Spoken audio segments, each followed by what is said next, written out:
प्रभुंकर महानामर धन्यवाद हो आज आमको प्रभु जहाँकि आमको समस्या तापर प्रबल आमको पुनर्बार ताकर निकटवर्ती करिसेंती जद्वारा आमने जीवन गोटे नरक आम रक्षा कर नरक आमने मुक्त हो मनुष्य जितेबले अनेक मनुष्य आ वयस्क लोक मैंने से कहती मुक्ति पाइबा निमंते से भिन्न भिन्न पूजा पद्धति करती अनेक ब्राह्मण मैंने कहती जे तमें केड़ा लोक 7 जन को खोइयापाई देले खाइयापाई देले से तुमर से पापरू तुम मुक्त पाइब अनेक कहती दान धर्म कले मुक्त पाइब अनेक भिन्न भिन्न पूजा पद्धति गीत बसाती तेणुक ए प्रकार वाक्य आम जो देखु लिखा अच्छी धर्म कर्म बिना आम कौन परित्राण आम पाइपर यदि आम देखा तार 2 अध्याय 21 तार 2 अध्याय लिखा तार अनुग्रह विश्वास द्वारा तुमने परित्राण पाइछ ता तुम निज ठार हुई नहीं ता केवल ईश्वर दान क्रियाकर्म नुहे जेपरी दर्पण कर तेणु आसतु आमने विषय आज आलोचना करने पूर्व आमने समस्ते मोर प्रिय भाई भौणी मैंने जितेबाला आमने ये अच्छु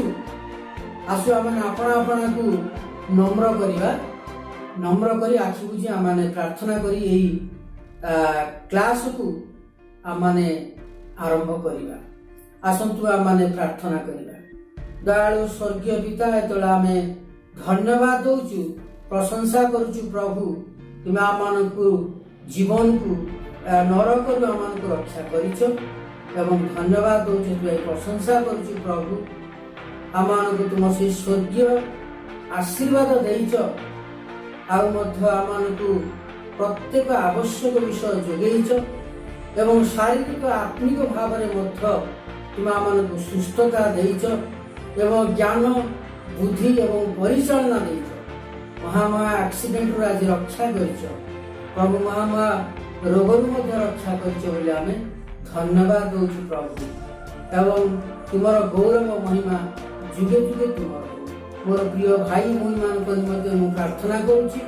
से समस्त तुम से पवित्र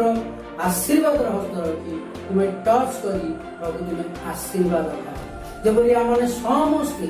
तुमर पवित्र वाक्य को तरावली आमने बुझीपारी एवं तुमर वाक्य को आमने पालन करी जीवन में प्रैक्टिस करी यही आशीर्वाद प्राप्त प्रभु ये आम धन्यवाद ये प्रार्थना केवल त्राणकर्ता प्रभु जीशु पवित्र नाम मांगिले आमेन। मोर समस्त को प्रभु जीशुंकर पवित्र नाम मु नमस्कार जनाऊँ जहाँकि समय जहाँकि संध्या काल समय आम प्रभु गोटे एकाठी कर गोटे बड़ विषय जहाँकि हूँ तो आम अनेक लोक मैंने आज कार्य व्यस्त रही अनेक लोक मैंने आज परिवार व्यस्त रही से प्रभुंकर पाद तले प्रभुंकर से आशीर्वाद से पाई आज अनेक लोक हताशिया भाव चली अनेक लोक मैंने नैराश्य भाव तेणु आम प्रभु आज जो एकाठी कर विषय गोटे शिक्षा करने दरकार जे मनुष्य जितेबले तार निजर इच्छा त्याग कर निजर भोगविलास सुख अभिलाष त्याग कर से प्रभुंकर निकटवर्ती होता है प्रभु ताको आशीर्वाद कर आसु आमने देखा आज मोर प्रिय भाई भौणी मैंने समस्ते आसतु आम पवित्र बाइबल आमने पढ़ा जहाँकि ईश्वर वाक्य आमने जोहन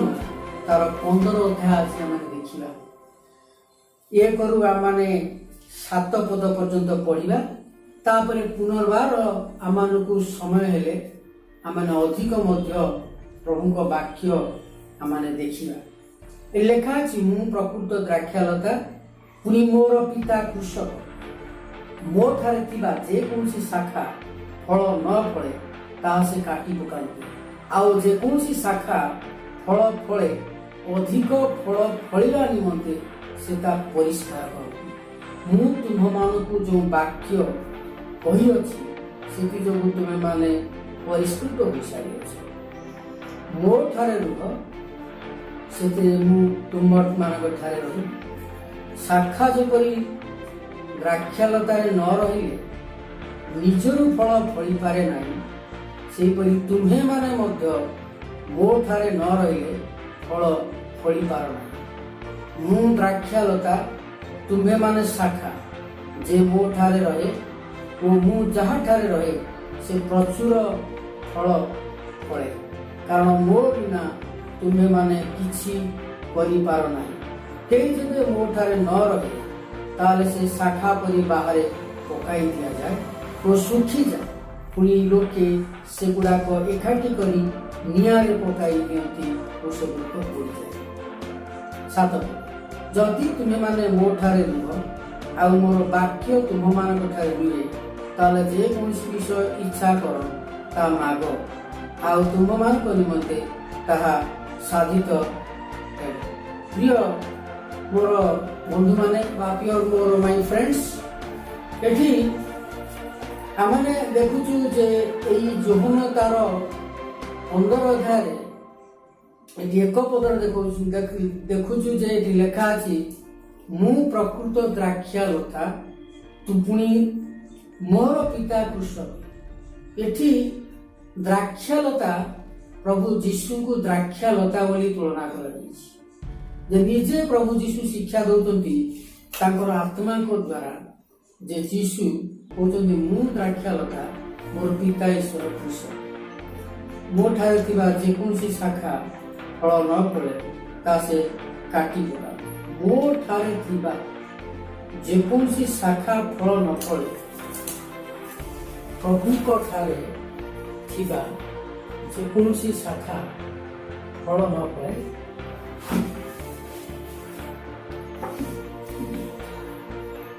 प्रभु कठारे थिबा जेकोसी शाखा फल न फले ताहा से काटी पका आउ जेकोसी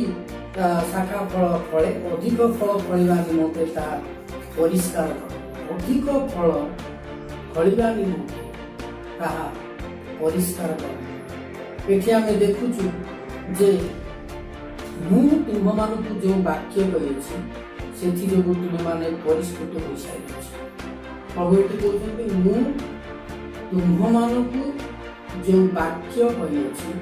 से तुम्हें माने परिष्कृत हो सारी कारण तांकर वाक्य द्वारा आमनकर जीवन गोटे ठीक रास्ता को आसी था वाक्य द्वारा आमने वाक्य शुणी आमने विश्वास कर वाक्य द्वारा आमर विश्वास बढ़ी था तांकर वाक्य जदि आमने देखिबा हिब्रू तार 4 अध्याय 12 पदरे जे ईश्वर वाक्य होची जीवंत और कार्य साधक पुणी दिधार खड़ग ठार तीक्ष्णतर प्राण आत्मा ग्रंथि मज्जा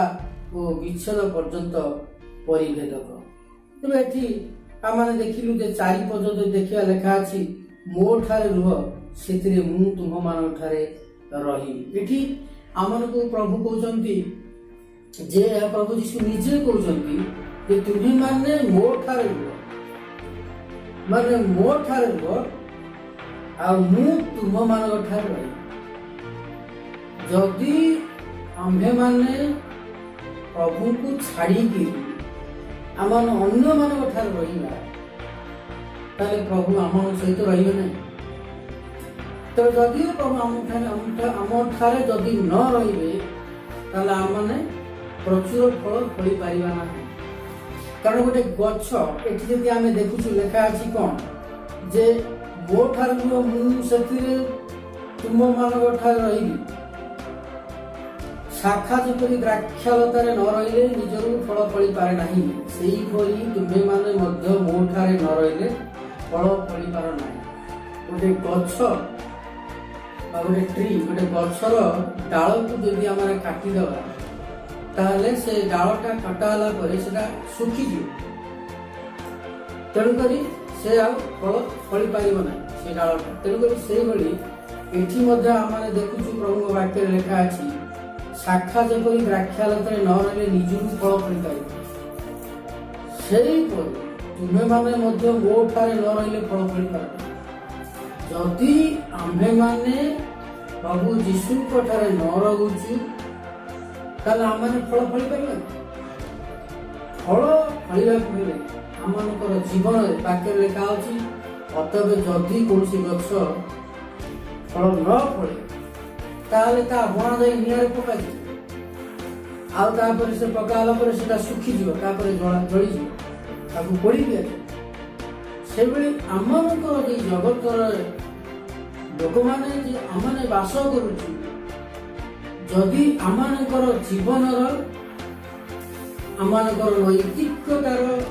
फल ना ताहले आमने जदि कौन अपव्यवहार देखो लोक मान जगत आम दुष्टता व्यवहार देखो कौन खराब आचरण देखो तेरे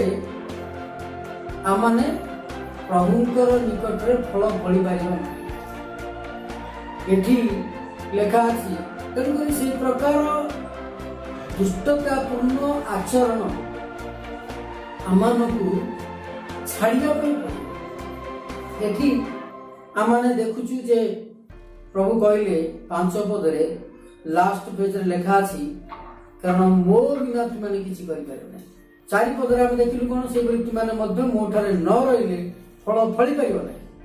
से बली प्रभु को जदी 5 पदरे तुम्हें माने मु द्राक्षालता प्रभु को जदी मु द्राक्षालता तुम्हें माने शाखा तामाने विश्वासी माने होउछंती शाखा प्रभु जीशु होउछंती द्राक्षालता जो माने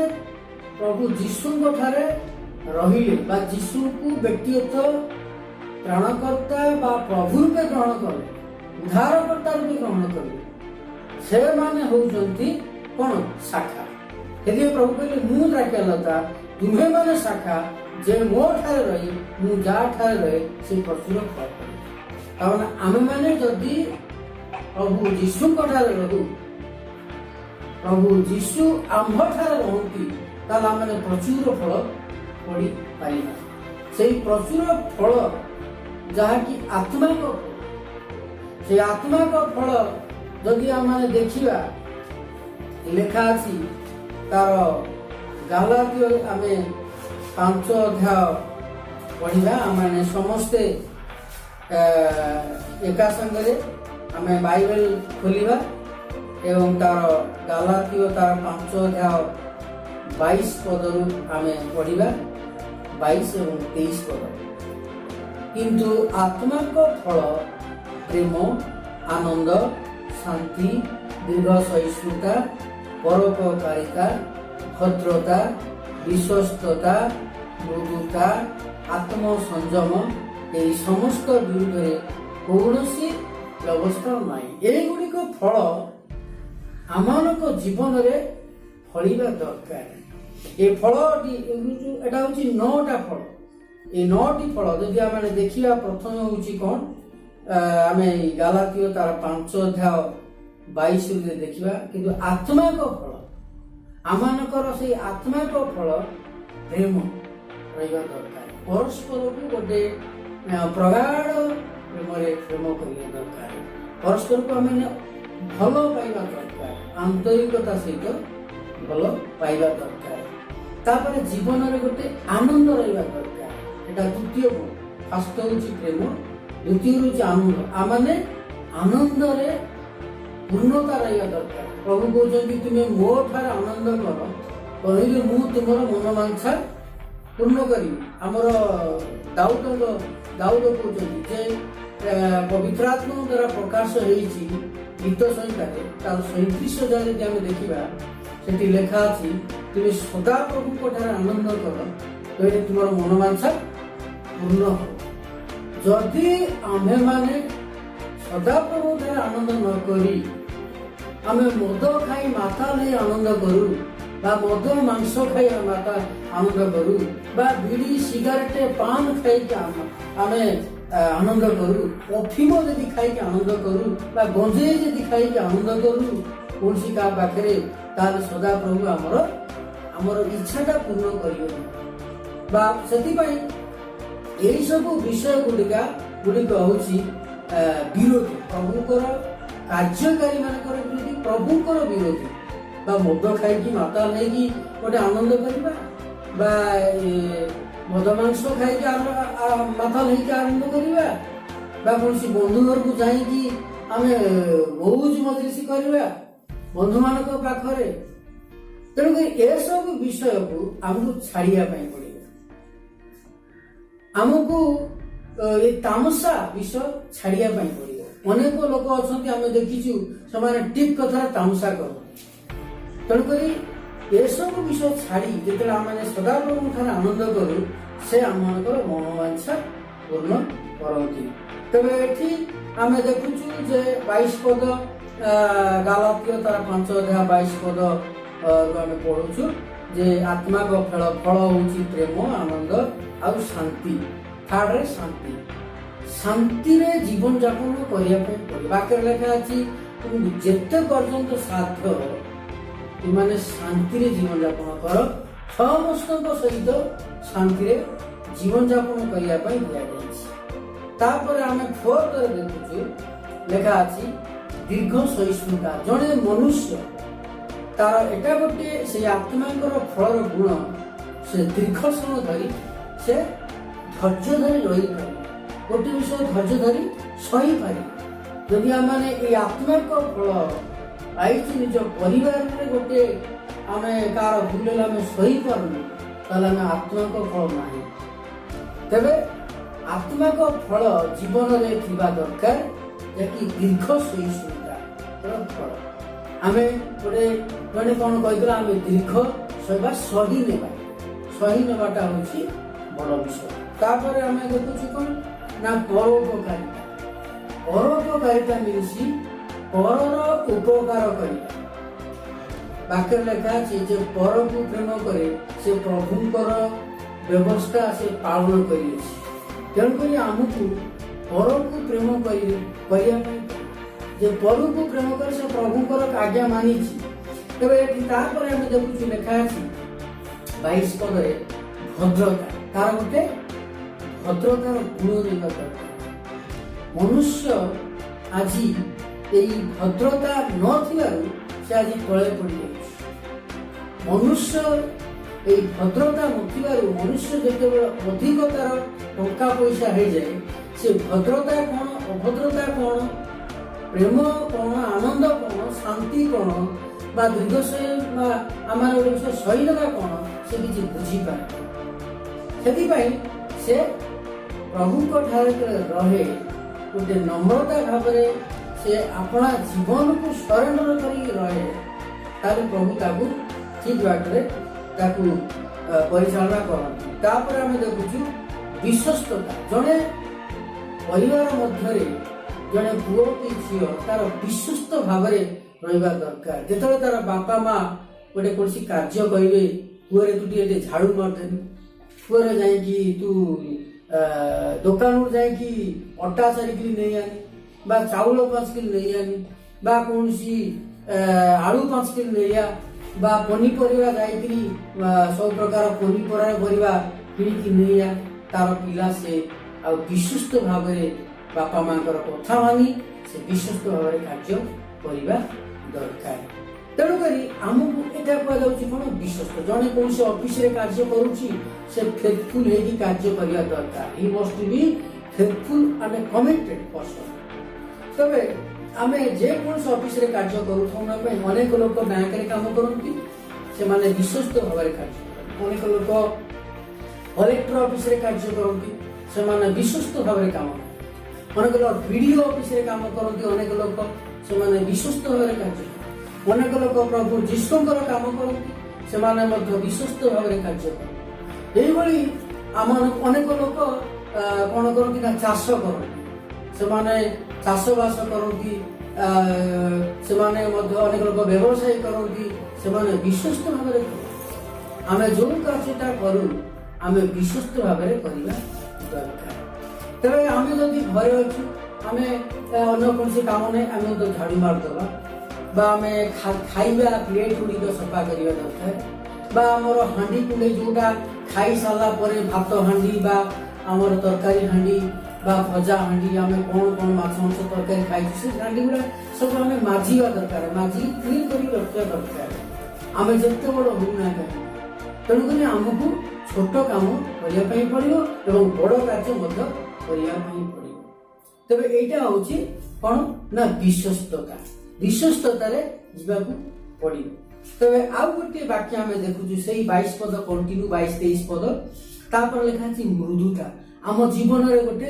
ମୃଦୁତା ରହିବା ଦରକାର, ଗୋଟେ ଶାନ୍ତ ଗୁଣ ମନୋଭାବ ରହିବା ଦରକାର। ତାପରେ ଆମେ ଦେଖୁଛୁ କ'ଣ ନା ଆତ୍ମସଂଯମ, ଆମର ଆତ୍ମାକୁ କଣ୍ଟ୍ରୋଲ ଭାବରେ ସଂଯମ କରି ଜୀବନଯାପନ କରିବା ଦରକାର। ଆମେ ଯଦି ଠିକ କଥାରେ ଆମେ କ୍ରୋଧାନ୍ୱିତ ହେଇଯାଉ ତାହେଲେ କ୍ରୋଧ କଲେ କୌଣସି କାମ ସଫଳ ହୋଇନଥାଏ। ବାକ୍ୟରେ ଲେଖା ହେଉଛି ତୁମେ କ୍ରୋଧରୁ କ୍ଷାନ୍ତ ହୁଅ, କୋପ ତ୍ୟାଗ କର, ଆପଣାକୁ ବିରକ୍ତି କର ନାହିଁ, କାରଣ ତାହା ଦୁଷ୍କର୍ମ କରିବାକୁ ପ୍ରବର୍ତ୍ତାଏ। ତେବେ ଏଇ ଯୋଉ ଗୁଣ ଆମେ ଦେଖିଲୁ, ଯାହାକି ଆତ୍ମିକ ଫଳ ପ୍ରେମ, ଆନନ୍ଦ, ଶାନ୍ତି, ଦୀର୍ଘ ସହିଷ୍ଣୁତା, ପରୋପକାରିତା, ଭଦ୍ରତା, ବିଶ୍ୱସ୍ତତା, ମୃଦୁତା, ଆତ୍ମସଂଯମ, ଏହି ସମସ୍ତ ବିରୁଦ୍ଧରେ କୌଣସି ବ୍ୟବସ୍ଥା ନାହିଁ। ତେଣୁ ଯେତେବେଳେ ଆମେ ଦେଖିଲୁ ଏଠି ଆମକୁ ପ୍ରଭୁ କହୁଛନ୍ତି ଏଇ ଯୋଉ ଫଳ ଗୁଡ଼ିକ ଯଦି ଆମେ ନ ଫଳୁ, ତାହେଲେ ଯଦି ଆମେ ଦେଖିବା ମାଥ୍ୟୁ ତାର 3:10 ପଦରେ ଲେଖା ଅଛି, ଯଦି କୌଣସି ବୃକ୍ଷ ଫଳ ନ ଫଳେ ତାହେଲେ ତା ହଣା ଯାଇ କ'ଣ ହବ, ନିଆଁରେ ପକାଯିବ। ତେବେ ଏଠି ପ୍ରଭୁ ନିଜେ, ପ୍ରଭୁ ଯୀଶୁ ଆମମାନଙ୍କୁ ନିଗୁଡ ଭାବରେ କହିଦେଇଛନ୍ତି ଯେ ଯଦି ଦେଖିବା ଏଠି ତାର 5 ପଦରେ, ମୁଁ ଦ୍ରାକ୍ଷାଲତା ତୁମେମାନେ ଶାଖା, ଯେ ମୋ ଠାରେ ରହେ ମୁଁ ଯାହାଠାରେ ରହେ ସେ ପ୍ରଚୁର ଫଳ କରେ, କାରଣ ମୋ ବିନା ତୁମାନେ କିଛି କରିପାରୁନାହିଁ। Very very important thing is, ପ୍ରଭୁ କହିଲେ without me you cannot do anything. This is the very very important things, କାରଣ ତୁମେ ମାନେ ମୋ ବିନା କିଛି କରିପାର ନା। ଯେତେବେଳେ ଆମେ ଦେଖିଲୁ ଯେ ତାଙ୍କ ବିନା ଆମେ କିଛି କରିପାରିବା ନା, ଆମେ ମନେକର ଇଚ୍ଛା କରିବା ଯେ ଗୋଟେ ଘର କରିବା ପାଇଁ, ଗୋଟେ ସୁନ୍ଦର ଘର ରହିବା ପାଇଁ, ସେଥିରେ ଚାରି ଘର ଥିବ ବା ସେଥିରେ ତା ଭିତରେ ପାଣି ପାଖରେ ସବୁ କିଛି ଥିବ। ଯଦି ଗୋଟେ ଘର ବା ଗୋଟେ ବିଲ୍ଡିଂ ଜଣେ ପରିବାର ତା ପାଇଁ ତିଆରି କରୁଛି,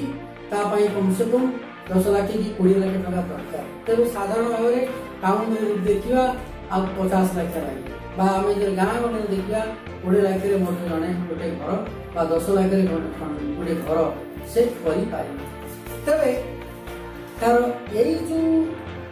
ଘର କରିବା ପୂର୍ବରୁ ସେ ଯଦି ତାର ଇଚ୍ଛା ଅନୁସାରେ ସେ ଚାଲୁଥାଏ,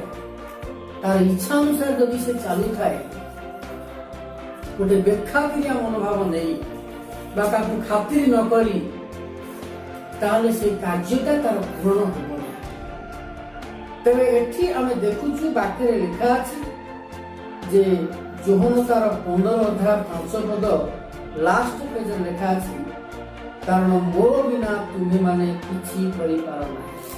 ତେଣୁକରି ଆମକୁ ଏଠି କ'ଣ କରିବା ପାଇଁ ପଡ଼ିବ, ଆମକୁ ପ୍ରଭୁ ଯୀଶୁଙ୍କ ଠାରୁ ଦେବା, କାରଣ ତାଙ୍କ ବିନା ଆମମାନେ ଆଉ କିଛି କରିପାରିବ ନାହିଁ। ତାପରେ ଆମେ 6 ପଦ ଦେଖିବା, ଲେଖା ଅଛି କେହି ଯେବେ ମୋ ଠାରେ ନ ରହେ ତାହେଲେ ସେ ଶାଖା କରି ବାହାରେ ପକାଇ ଦିଆଯାଏ ଓ ଶୁଖିଯାଏ, ପୁଣି ଲୋକେ ସେଗୁଡ଼ାକ ଏକାଠି କରି ନିଆଁରେ ପକାଇ ଦିଅନ୍ତି, ସେଗୁଡ଼ାକ ପୋଡ଼ିଯାଏ। ତେବେ ଏଠି ଆମେ ଦେଖୁଛୁ ଏହି ଯେବେ ପ୍ରଭୁଙ୍କ ଠାରେ ନ ରହେ, ସେ କହୁଛନ୍ତି ଯେ କେହି ଯେବେ ମୋ ଠାରେ ନ ରହେ ତାହେଲେ ଆଉ ସେଗୁଡ଼ିକ ଶୁଖିଯାଏ, ଆଉ ସେଗୁଡ଼ା ଶାଖା କରି ବାହାରେ ପକାଇ ଦିଆଯାଏ, ଶୁଖିଯାଏ, ପୁଣି ଲୋକେ ସେଗୁଡ଼ାକ ଏକାଠି କରି ନିଆଁରେ ପକାଇ ଦିଅନ୍ତି ଆଉ ସେଗୁଡ଼ିକ ପୋଡ଼ିଯାଏ। तेरे आज आम मानकर पोड़ा जीवन न कारण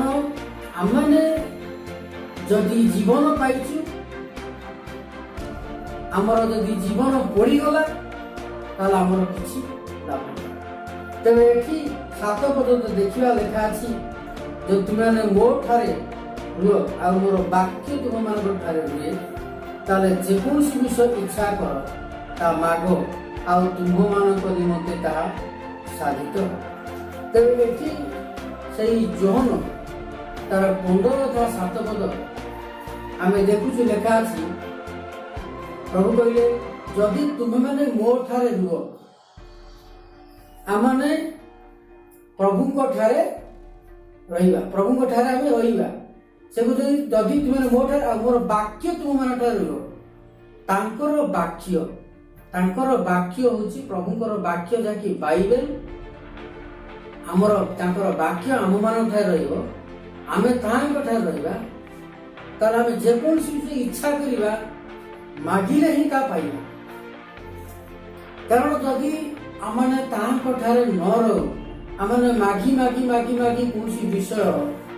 मुंड पिटी देले भी आमको मिल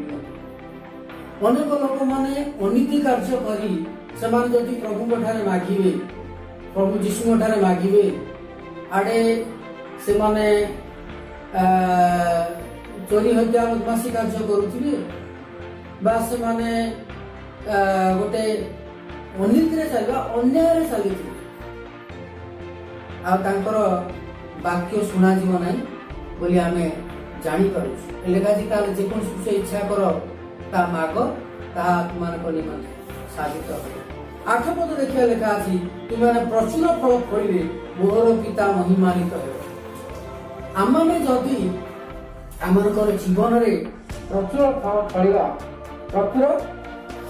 फल फलिबा ताले पिता ईश्वर महिमानित हो जो आम गोटे आंब गछ लगौ बा गोटे सेव गछ बा आपेल गछ लगौ बा गोटे गुआवा गछ बा पिजुली गछ लगौ बा माने गोटे अमृतभंडा गछ लगौ बा माने आलू कियारे आलू मध्य लगौ एवं भेंडी मध्य लगौ बा मूला मध्य लगौ एवं कांकड़ पोटल एभली अनेक पनीपरिया आम लगौ जदि ता फल नहेला ताले आमनकर मन निश्चय दुख हेबो सेदिपाई जेतला आमे माने देखुचु सुंदर भाव फल फलुची सेतबेले गोटे आमाने कोन बा ना आनंद रे गोटे पूर्णता आसी पर मन गोटे आनंद आसी तेणु करी जेतला आमाने से भली प्रचुर भाव फल फलु तापर देखिबा आमर रोमियो पुस्तक लिखा होची आमे गालियातर देखलु बा जोहन देखलु आत्मा फल एदा आमे फल फलु सेतरे पिता ईश्वर महिमानित होती तांकर से गौरव पाती तांकर गौरव पाती तेरे से बड़ी आमे रोमियो पुस्तक देखलु आत्मा को दान आमे आत्मा को दान जोटा आमे पाइछु जे किए हुए तो प्रभु को निमित्त गीत बोली तांकर प्रशंसा करिबा अनेक अच्छा प्रभु को वाक्य शिक्षा दिखते टीचिंग दिखते दबार से टैलेंटेड अच्छा अनेक अच्छा प्रभु को वाक्य प्रचार करने टैलेंटेड अच्छा प्रीचिंग करने टैलेंटेड अच्छा टीचिंग टैलेंटेड अच्छा अनेक लोक प्रभु को निमंते डांस करने नाच करने अनेक को प्रभु टैलेंट गिफ्ट देते जी जो गिफ्ट प्रभु जा जहाँ को देइछंती से दान गुड़ी को कौन करिया पड़े हमको यूटिलाइज करिया जेतरा हम यूटिलाइज करू सेतरे परमेश्वर गौरव पान एठी आमाने देखुछु आठ पद जदि तुम माने मोर थारु मोर वाक्य तुम करबे ताले जे कोन विषय इच्छा करबा मागो सेतरे तुमको दे आठ पद देखिया माने प्रचुर फल फलिले मोर पिता महिमानित हे हम एतरे प्रचुर फल फलिबा पिता महिमानित आमर मेन उद्देश्य होची कोन आमर मुख्य उद्देश्य जे पिता ईश्वर महिमानित हो पिता ईश्वर महिमानित हो तांकर गौरव तापर हम देखिया 9 पद पिता से प्रकार मते प्रेम करियछथि मु मते सेही प्रकार तुमन प्रेम करियछि मोह प्रेम स्थिर हो रही तेज ये आमको कौन कह ना यही 9 पदे लेखा अच्छी पिता जे प्रकार मत प्रेम कर यीशु निजे कहते पिता जे प्रकार मत भल पाई से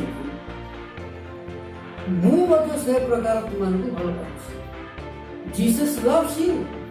Jesus loves you and to your family. Jesus loves all over the world. Every family, every people groups. Jesus is loving every family, every people groups. प्रभु यीशु सारा जगत समस्त लोक मान से आज भल पाउछन जीसस लव्स ऑल तबे एठी आमे देखुछु 9 पदे जे मु मध्य सही प्रकार तुम मानकु प्रेम करियछि पिता ईश्वर जेमिति प्रभु यीशु को प्रेम कले पिता जे प्रकार मते प्रेम करे की कहते प्रभु यीशु से बेले मु मध्य तुमनको भल आउछि प्रेम करियछि मोहर प्रेम रे स्थिर होई प्रभु कहछि मोहर प्रेम रे स्थिर होई तांकर जो love we have to be with his love in always. So never forget God's love. We all of us must be with God's love in all the times. तब आमने प्रभुंकर लव सहित आम सब दरकार ये लिखा अछि जे मोहर प्रेम रे स्थिर होई रही था मु जेपरि मोर पिता का आज्ञा पालन करी ताहांको प्रेम रे स्थिर होई रहिଥାଏ सेही प्रकार तुमे माने जेबे मोर आज्ञा पालन कर ताहले मोर प्रेम रे स्थिर होई तो प्रभु यीशु कहते जदि तुमे माने मोर वाक्य पालन कर बा मोर आज्ञा पालन कर ताहले आमे तांकर प्रेम रे स्थिर होई रही पाई जदि आमे देखिया 14 तार 11 पद देखिबा लेखा अछि मु जे पिता को ठार अछि ओ पिता मो ठार अछंती मोर एई कथा विश्वास कर नतुबा कर्म जुगु हेले विश्वास कर तबे प्रभु यीशु जो कार्य करछंती तांकर कार्य द्वारा होते हम होली अनेक लोक माने विश्वास करिबा दरकार जोहन तार 14 अध्याय 13 पद आमे देखु यदि आमे देखिबा 14 अध्याय 14 पद जदि तुम माने मो नाम रे कोन मागिबो मते मागियो मु ता करिबी जदि तुम माने मते प्रेम करो ताहले मोर आज्ञा सब पालन कर एठी जोहन तार 14 अध्याय 15 पद आमे देखुछु प्रभु यीशु निजे कहले जे जदि तुम माने मो नाम रे जदि तुमे माने मते प्रेम करो जदि आमे विश्वासी भाई भौणी माने प्रभु यीशु को आमे भल पाउछु ताहले ताहांकर आज्ञा सब पालन करबे पड़ी we have to practice what he said to us in the Bible. We have to be practice, we have to be obedient and committed, faithfully we have to obey. 21 पद देखिबा तार जोहन 14 अध्याय 21 पद जे मोर आज्ञा सब ग्रहण करी पालन करे सेही तो मते प्रेम करे आ जे मते प्रेम करे मोर पिता ताहाकू प्रेम करिवे पुनी मु ताहाकू प्रेम करिवे ओ ताहा निकट रे आपणाकू प्रकाश करिवे प्रभु केते बेले से आपणाकू प्रकाश करिवे जेते बेले जणे लोक प्रभुकर आज्ञा पालन करे आ लेखा छी जे कि ताहाकू प्रभु को भल पाए बा लेखा अछि सेही तो जे मोर आज्ञा सब ग्रहण करी पालन करे सेही तो मते प्रेम करे तापर आमे देखुछु लेखा अछि आ जे मते प्रेम करे मोर पिता ताहाकू प्रेम करे जे प्रभु यीशु को प्रेम करे पिता ईश्वर ताहाकू मते प्रेम करे आ ताहाकू लेखा अछि पुनी मु ताहाकू प्रेम करिवि ओ ताहा निकट रे आपना को प्रकाश करिवि प्रभु ताहाकू प्रेम करिवे एवं प्रभु ताहा निकट रे आपना को प्रकाश करिवे तबे जेते बेले परमेश्वर जने चाहूची गोटे लोक ଯେ ପ୍ରଭୁ ମୋ ନିକଟରେ ପ୍ରକାଶିତ ହୁଅନ୍ତୁ। ତାହା ନିକଟରେ ପରମେଶ୍ୱର ପ୍ରକାଶିତ ହେବା ପୂର୍ବରୁ ସେ ତାହାଙ୍କର ଆଜ୍ଞା ସବୁ ଗ୍ରହଣ କରି ପାଳନ କରିବା ଦରକାର। ଜଣେ ଲୋକ, ଅନେକ ଲୋକମାନେ ତାଙ୍କର ନିଜ ନିଜ ଇଚ୍ଛାରେ ଚାଲିଛନ୍ତି, ବା କିଏ ନିଜ ଘର କରିବା ପାଇଁ ତାର ନିଶାରେ ଲାଗିଛି କେମିତି ନିଜ ଘର କରିବ, ଅନ୍ୟ କୋଉ ଲୋକ ଲାଗିଛି କେମିତି ତାର ଜମି ବାଡ଼ି ଗୁଡା ଚାଷ ହବ, କି ଟ୍ରାକ୍ଟର ଆଣିକି ଚାଷ କରିବ, କି ଗାଈ ଗୋରୁ ଆଣିକି ବଳଦ ଆଣିକି ଚାଷ କରିବ। ଗାଈ ଗୋରୁ ତ ହବନି, ବଳଦ ଆଣିକି ଚାଷ କରିବ। ଅନେକ ଲୋକ ଟ୍ରାକ୍ଟରରେ ଚାଷ କରି ପକଉଛନ୍ତି, ଯୋଉମାନଙ୍କର ଟଙ୍କା ପଇସା ଅଛି। ଯୋଉମାନଙ୍କର ବଳଦ ଦିଟା ଅଛି ସେମାନେ ହଳ ବୁଲେଇ ଚାଷ କରୁଛନ୍ତି। କୋଉମାନେ ଆପଣ ପୁଅ ବାହାଘର ନିଶାରେ ଲାଗିଛନ୍ତି, କୋଉମାନେ ଏମିତି ତାଙ୍କର ନିଜ ନିଜ ଇଚ୍ଛାରେ ଆଉ ଚାଲିଛନ୍ତି, ନିଜ ନିଜ ସ୍ୱାର୍ଥ ପୂରଣ କରିବା ପାଇଁ ଲୋକମାନେ ଲାଗି ପଡିଛନ୍ତି। ସବୁ ଲୋକ ନୁହେଁ, କିନ୍ତୁ ଆମେ ଦେଖୁଛୁ କିଛି ଲୋକ, ସମସ୍ତେ ନୁହେଁ, ହୁଏତ 100 ଭାଗରୁ ଆମେ ହିସାବ କରି ଦେଖୁଛୁ ପ୍ରଭୁଙ୍କ ବାକ୍ୟ ଅନୁସାରେ ଯେ 100 ଭାଗରୁ 10 ଭାଗ ଲୋକ ସେମାନେ ହୁଏତ ପ୍ରଭୁଙ୍କ ଠାରେ ସେମାନେ ପ୍ରଭୁଙ୍କ ପରିଚାଳିତ ଅନୁସାରେ ଚାହାନ୍ତି। ସେମାନେ ଗୋଟେ ନମ୍ରତା ଭାବରେ ସେମାନେ ଜୀବନଯାପନ କରିଥାନ୍ତି। ଏଠି ଆମେ ଦେଖୁଛୁ ଯେ ପ୍ରଭୁଙ୍କର ବାକ୍ୟ, ଯାହାକି ତାର ରେଭେଲେସନ ଯଦି ଆମେ ଦେଖିବା, ସେଠି ଲେଖା ଅଛି ରେଭେଲେସନ 3 ଅଧ୍ୟାୟ ତାର 8 ପଦ ଆମେ ପଢିବା। ସେ ଏହା କହନ୍ତି, ଆମେ ତୁମର କାର୍ଯ୍ୟ ଜାଣୁ, ଦେଖ ଆମେ ତୁମ ନିକଟରେ ଗୋଟିଏ ଦ୍ୱାର ଫିଟାଉଅଛୁ, କେହି ତାହା ବନ୍ଦ କରିନପାରେ, କାରଣ ତୁମର ଶକ୍ତି ସାମାନ୍ୟ। ତଥାପି ଆମର ବାକ୍ୟ ପାଳନ କରି ତୁମେ ଆମର ବାକ୍ୟ ପାଳନ କରି ଆମର ନାମ ଅସ୍ୱୀକାର କର। ପ୍ରଭୁଙ୍କର ବାକ୍ୟ ଅନେକ ତାଙ୍କର ଦାସଦାସୀ ମାନେ, ଅନେକ ବିଶ୍ୱାସୀ ମାନେ ଆଉ ସେମାନେ ପାଳନ କରିଥାନ୍ତି। ଯଦି ଆମେ ଦେଖୁଛୁ ଏଠି ଲେଖା ଅଛି ଯେ ତାର 10 ପଦ, ମୁଁ ଯେପରି ମୋର ପିତାଙ୍କ ଆଜ୍ଞା ପାଳନ କରି ତାହାଙ୍କ ପ୍ରେମରେ ସ୍ଥିର ହୋଇ ରହିଥାଏ, ସେହି ପ୍ରକାର ତୁମେମାନେ ଯେବେ ମୋର ଆଜ୍ଞା ପାଳନ କର, ତାହେଲେ ମୋର ପ୍ରେମରେ ସ୍ଥିର ହୋଇ ରହିବ। ଯେ ଗୋଟେ ବିଷୟ ହଉଛି ଯେ ଆମେମାନେ ପ୍ରଭୁ ଯୀଶୁଙ୍କର ପ୍ରେମରେ ଆମେ ସ୍ଥିର ହୋଇ ରହିବା ଦରକାର। କାରଣ ଯେ ପ୍ରଭୁ ଯେପରି ଗୌରବାନ୍ୱିତ ହେବେ। ଆଉ ଲେଖା ଅଛି 11 ପଦରେ, ମୋର ଆନନ୍ଦ ଯେପରି ତୁମମାନଙ୍କଠାରେ ଥାଏ ଆଉ ତୁମମାନଙ୍କର ଆନନ୍ଦ ଯେପରି ପୂର୍ଣ୍ଣ ହୁଏ, ଏଥି ନିମନ୍ତେ ମୁଁ ଏଇ ସମସ୍ତ ବିଷୟ କହିବି। ଯେ ଏଇ ଯୋଉ ବିଷୟ ଆମେ ଆଲୋଚନା କଲୁ ଆଜି, ଯେ 15 ଅଧ୍ୟାୟରେ ଯେ ଲାଷ୍ଟ ଆମେ ଯେତେବେଳେ 11 ପଦ ଦେଖୁଛୁ, 15 ଅଧ୍ୟାୟ 11 ପଦ ଯୋହନରେ, ଯେ ମୋର ଆନନ୍ଦ ଯେପରି ତୁମମାନଙ୍କ ଠାରେ ଥାଏ। ଯେ ପ୍ରଭୁ କହିଲେ ମୋର ଆନନ୍ଦଟା ତୁମମାନଙ୍କ ଠାରେ ରହେ ଆଉ ତୁମମାନଙ୍କର ଆନନ୍ଦ ଯେପରି ପୂର୍ଣ୍ଣ ହୁଏ। ଆଜି ଯେତେ ବିଶ୍ୱାସୀ ଭାଇ ଭଉଣୀ ମାନେ ଆମେ ଜଗତରେ ଅଛୁ, ଆମ୍ଭମାନଙ୍କର ଆନନ୍ଦ ଯେପରି ପୂର୍ଣ୍ଣ ହୁଏ,